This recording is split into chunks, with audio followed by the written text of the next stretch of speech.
Hoje é 27 de dezembro, terceiro dia, nossa jornada pelas forças zodiacais no corpo humano. Hoje nós vamos meditar sobre as forças de Capricórnio, que são as forças formadoras dos joelhos.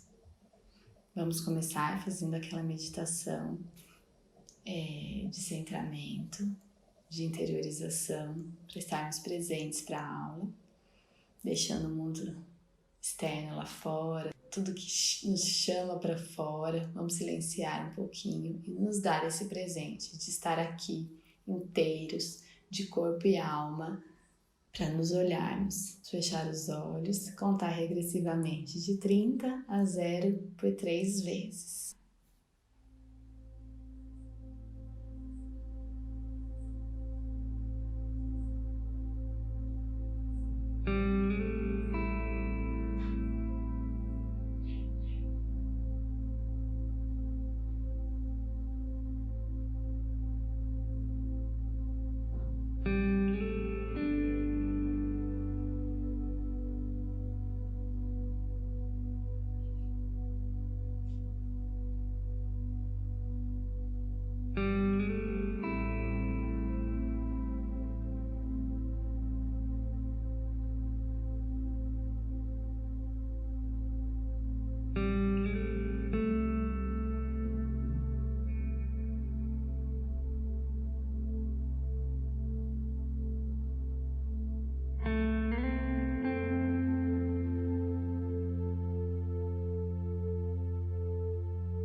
Vamos retomar aquela imagem da escada que nós estamos subindo, do Natal à Epifania, do nascimento de Jesus ao nascimento do Cristo, da preparação para esse ano que está se iniciando.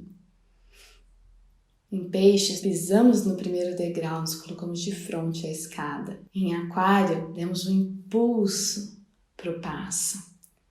E agora, em Capricórnio, é o joelho que se levanta para conseguir dar o passo e subir o degrau.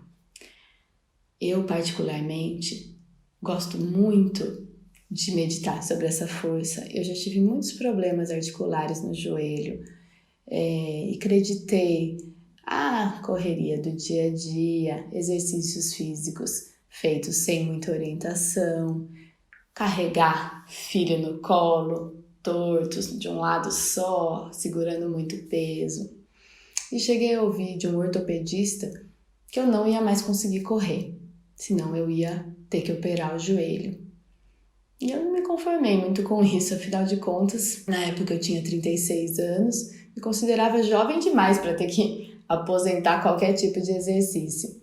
E procurei alternativas, meditando sobre esse sentido do que é essa articulação do joelho. E hoje eu vou compartilhar com vocês um pouquinho do que foi essa minha investigação e cada coisa maravilhosa que eu descobri nessa jornada. E que pode, de alguma forma, ser útil nas suas reflexões também e na sua preparação para o ano que começa agora. O joelho é uma estrutura bastante delicada. A gente pode colocar a mão e sentir que mesmo quando nós estamos parados, ele pulsa, ele tem um pulsar. Faça aí também. Se a gente mexer um pouquinho, pode escutar ele estralar, ranger. Meu joelho é barulhento, em especial esse direito, é muito barulhento. Minha proposta não é em absoluto começar a criar regrinhas. Se o seu joelho faz isso, então aquilo, né? Se você tem o joelho rígido, você tem uma rigidez social, não é nada disso. Mas, por outro lado, como a gente disse naquela primeira aula de preparação, o nosso corpo é uma miniatura do universo e, ao mesmo tempo, ele é o livro que revela a nossa biografia, a nossa alma. O William Reich tem uma frase que eu gosto muito que é assim: o corpo é o inconsciente visível. Aquilo que a gente traz no nosso inconsciente, o corpo demonstra. É só a gente saber ler. Então, não com esse olhar de querer achar defeitos ou encaixar em diagnósticos e caixinhas, mas como de verdade uma contemplação e olhar o mistério que é o nosso corpo, como a gente costuma fazer com as crianças. Pense em uma criança que começa a andar, que fenômeno lindo, que a gente olha encantado e vê cada movimento, cada impulso, cada iniciativa que ela dá, às vezes cambaleando. A gente vê nisso um significado, uma beleza. É com esse olhar que eu proponho que a gente olhe para o nosso corpo, para aquilo que a gente costuma olhar como defeito, como limitação. Trazer esse outro olhar de qual é o mistério que ele quer me revelar. O que essa parte do corpo, o que esse barulho que o meu joelho faz diz sobre mim. Eu aposto que se você começar a treinar esse olhar, muitos insights preciosos vão surgir de autoconhecimento, de perceber o que eu trago dentro de mim. A gente pode começar, o joelho, como eu disse, é uma estrutura muito delicada. A gente pode pensar que a gente tem aqui na rótula, na patela, um escudo que protege uma articulação muito sensível, que articula me permitindo subir, caminhar e galgar metas com flexibilidade. Tem aquela música que eu gosto muito que fala assim: nem todo trajeto é reto, nenhum mar é regular. Metá, o grupo.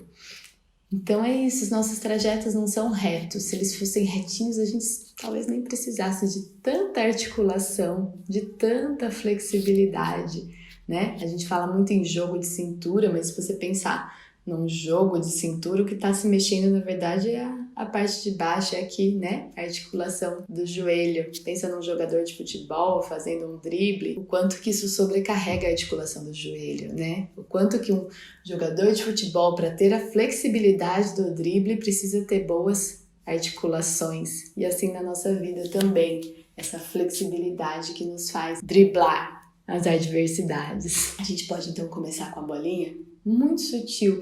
A gente tem que começar a confiar mais no sutil. A gente acha que se não dói, se não faz uma pressão muito forte, é como se não estivesse funcionando. E na verdade, as coisas acontecem no campo sutil, às vezes com mais força, intensidade e permanência do que nos estímulos agudos e mais agressivos.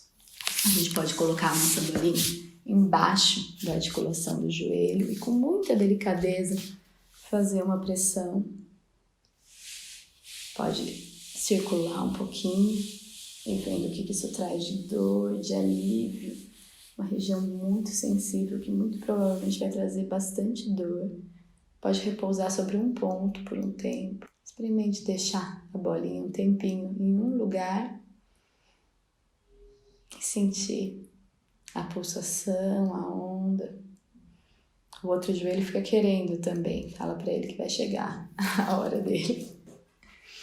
Deixe bastante. Enquanto eu continuo a falar, vá massageando, faça esse exercício, se dê esse carinho. Se você tiver, ao final da aula, um tempinho para depois deitar, relaxar e sentir essa energia que você estimulou rodar pelo corpo, você vai sentir quão poderoso é esse exercício. O Ayurveda coloca, então, aqui, nesse ponto atrás do joelho, um marma muito importante chamado marma jana. O joelho, então, é essa articulação que regula o fluxo, né, dos líquidos.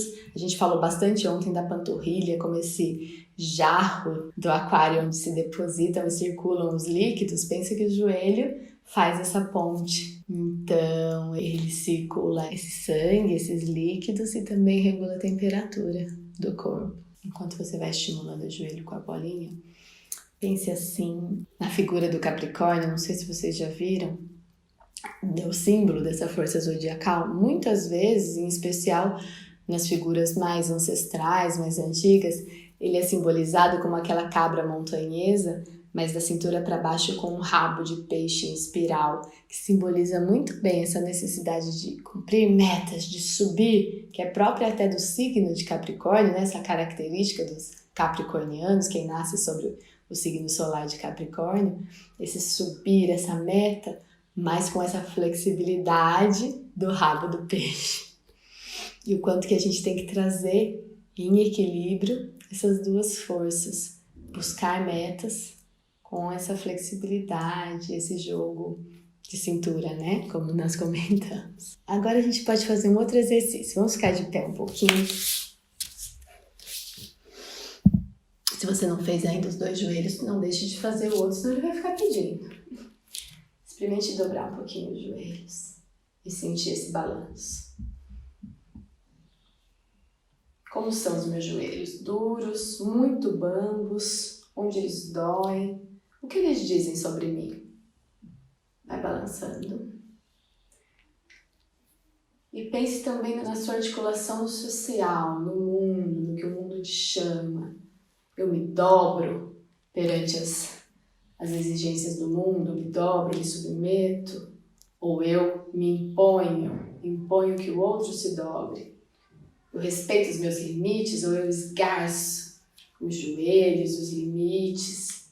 Eu respeito a minha liberdade, respeito a liberdade do outro. Eu respeito as minhas metas. Numa bifurcação, eu sigo a minha meta ou eu saio às cegas? Os joelhos têm uma outra função muito importante, que é o ajoelhar-se. Ajoelhar-se é curioso, porque eu posso esticar minhas panturrilhas para tentar alcançar os céus, mas onde eu realmente encontro o céu e tudo que habita lá em cima é quando eu me coloco de joelhos, não é verdade? Na Bíblia, a primeira passagem em que aparece esse ato de ajoelhar-se é quando Elias, o profeta, se ajoelha sobre a terra, coloca a cabeça entre os joelhos para pedir a Deus chuva para uma terra tão castigada pelo sol. Nessa atitude de veneração, de colocar-se inferior sobre uma natureza superior a ele. E não é assim mesmo, a natureza superior a nós, ao nos colocarmos de joelho, a gente tem essa veneração do tamanho da natureza perante o nosso tamanho. Nós não somos pouco nem pequenos, mas nós temos a nossa proporção em relação à magnitude da natureza. Ajoelhar-se, então, é um ato de confiar, de entrega. Não por acaso, nas histórias de cavalaria, os cavaleiros, para se sagrarem cavaleiros, ajoelhavam-se perante os reis que colocavam a espada sobre a sua cabeça. Nesse contexto, é legal a gente pensar, para o que eu ando me ajoelhando? Para quem eu ando me ajoelhando? Para quais ideais? Para quais modelos eu ando me ajoelhando? Para qual divino eu ando me ajoelhando?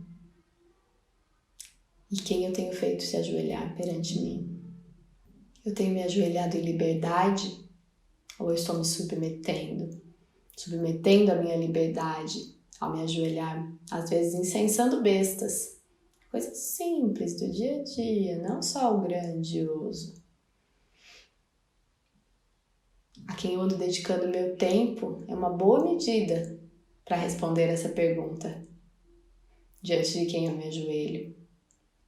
Em Capricórnio, a frase é: eu confronto o meu pensar com o mundo. A gente pode pensar nessa nossa rótula como essa cabeça que leva esse nosso pensar para o mundo. Como eu ando levando? No caderninho de receitas eu trouxe para vocês uma receita bem singela, uma massagem com um olhinho de arnica que serve para lubrificar a região dos joelhos, para trazer essa consciência, esse carinho. A gente pode pensar que o óleo, ele é um veículo de afeto. Tudo que eu coloco óleo fica untuoso, fica abraçado. É como um abraço. Então, essa massagem de arnica no joelho é como um abraço para essa articulação que também nos sustenta, que nos ajuda. E se ela já estiver bastante dolorida, inflamada, eu trago uma dica que é uma compressa de repolho, repolho que tem todas essas propriedades anti-inflamatórias. Quem já teve mastite e usou o repolho com receitinha da avó também, para sarar a inflamação de matite, sabe o que eu tô falando desse poder anti-inflamatório do repolho. A gente, como eu disse antes, tem que começar a confiar mais no poder sutil da natureza, dessas pequenas receitinhas que foram desprezadas como se fossem bobagem e agora estão sendo resgatadas. Vale a pena. E amanhã te espero de novo para a gente continuar a nossa subida. Não esqueça de anotar os seus insights, os seus sonhos e ficar atenta para os milagres que vão acontecer no dia.